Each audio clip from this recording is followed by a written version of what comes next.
नमस्कार, मी सद्दाम मुस्लिमुल्ला. आपण पाहतात एसएम नेटवर्क प्रस्तुत फिफोल मराठी. चला तर पाहूया आजच्या ठळक घडामोडी. महाराष्ट्राचं आराध्य दैवत छत्रपती शिवाजी महाराज, भारतरत्न डॉक्टर बाबासाहेब आंबेडकर, हिंदू हृदय सम्राट सरसेनापती बाळासाहेब ठाकरे, शिवसेनेचे पक्षप्रमुख सन्माननीय उद्धवसाहेब ठाकरे या सर्वांना मानाचं अभिवादन करून आज एक नव्या ऐतिहासिक लढाईला आपण सगळे सामोरे जातोय.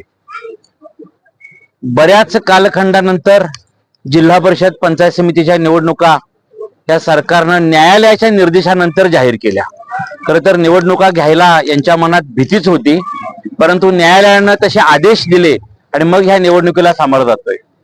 या तारदाळ कोरोची हा जो जिल्हा परिषद मतदारसंघ आहे, याच्या जिल्हा परिषदेच्या उमेदवार सन्माननीय दीपाली विनोद कोराणे वहिनी, कोरोची पंचायत समितीमधून आमचे शिवसेनेचे तालुका प्रमुख सन्माननीय आनंदा शेट्टी आणि इकडच्या पंचायत समितीमध्ये सन्माननीय अनिता पवन शिंदे वहिनी यांच्या प्रचाराच्या शुभारंभासाठी उपस्थित असणारे आमचे मार्गदर्शक, आमचे नेते सन्माननीय बावस्कर साहेब, आत्ताच नारळ वाढून गेले आमचे मार्गदर्शक मदन कारंडे साहेब, डॉक्टर देवानंद कांबळे, सर्वच मान्यवर, बरेच मान्यवर आहेत या आणि उपस्थित असणारे भारतीय आपल्या महाविकास आघाडी आणि शिवशाहू आघाडीवर प्रेम करणारे सर्व तारदाळ, कोरोची, खोतवाडी परिसरातील नागरिक बंधू भगिनीनो,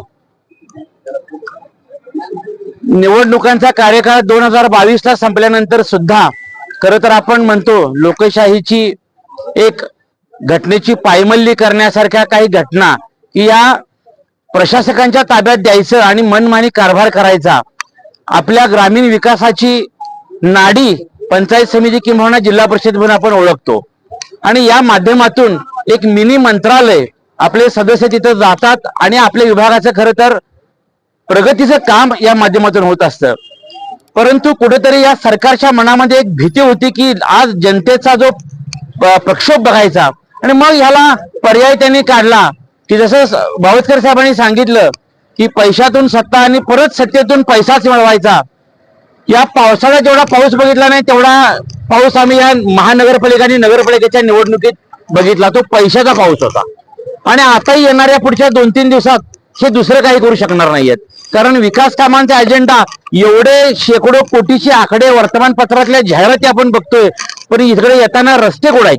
हे धुळीचं साम्राज्य तुम्ही आम्ही अनुभवतोय आणि कुठंतरी याला आता विरोध करायचा, छेद द्यायचा आणि त्यामुळं खरं तर महाविकास आघाडीच्या या सगळ्या नेत्यांनी, सन्माननीय आघाडीचे नेते बंटी पाटील साहेब आहेत, माजी खासदार राजू शेट्टी साहेब आहेत, कारंडे साहेब आहेत, बावस्कर साहेब आहेत, खरं तर आम्ही साहेब आपण जिल्हा परिषद पंचायतीला जागा वाटपाला बसलोच नाही, कारण इतकं अंडरस्टँडिंग या सगळ्या लोकांच्या मध्ये होतं की कुणी कुठली जागा घ्यायची आणि लढवायची त्याच्यामध्ये 100% एकमत आणि या उमेदवारांनीच एकत्र येऊन खरं तर हा जनतेतला जो एक प्रक्षोभ आपण बघतोय की भारतीय जनता पार्टीच्या विरोधात झालेला हा एक असंतोष आणि हा आपल्याला 100% विजयापर्यंत जाऊनच थांबायचा आहे.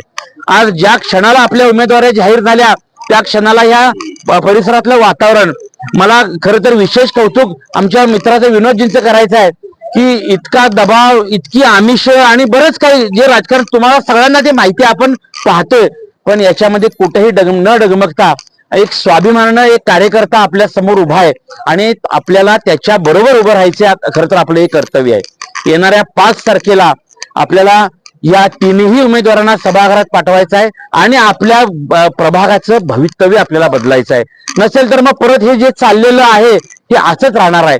केंद्रात यांचीच सत्ता 2014 पासून बघतोय, राज्यात यांचीच सत्ता आपण बघतोय आणि तरी पण म्हणतात की आम्हाला जिल्हा परिषद पंचायत समितीत सत्ता द्या, मग आम्ही भागाचा विकास करू.